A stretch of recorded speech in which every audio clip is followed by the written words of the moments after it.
Bafowethu, uMaskandi kuthiwa umncinyanga kulezi insuku zamanje.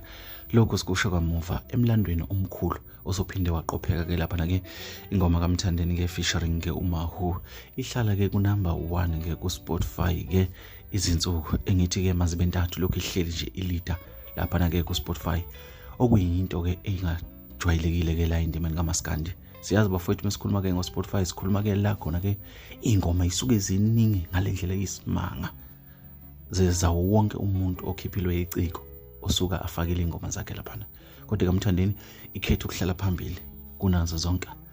Umlando bafowethu la. Siyakhumbula umculo kaMaskandi ke mesikhuluma ngawo ke sikhuluma ngomculo ke okwaba nesikhathi la khona ke indaba zika online ke bezingaka trend ke kakhulu ke lapha noma ke buthatheleka ke phansi. Kodwa ke manje amabhinqa ayalwa ubusuku nemini adlala umculo endaweni ezifanele, awudlala ku YouTube, awudlala ku Spotify, awudlala endaweni eyidinga ukuthi bawudlale kuzo. Bafowethu inkulu kakhulu lento lena. Asike simbongeleni uMthandeni ke kuleli thuba elihle kangaka lokuthi ke athathe uMaskandi ke awukhuphule egameni ke lo Maskandi bonke bephelele. Lokhu ngushiso yini? Ngushiso ukuthi kwenzeka nansi into engajwayelekile ukwenzeka endimeni kaMaskandi. Kuthiwa into enhle iyanconywa. Bancomile abanye, basancoma nabanye, bayeza nabanye basazoncoma futhi.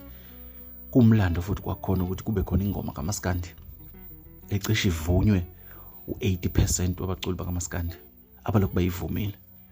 Nabangakayivumi bambalo, kodwa iningi labo sebevume bonke. But le ngoma ikhala left and right, ithandwa kakhulu izwe. Naku manje ihleli phambili lapha ke ku Spotify number 1.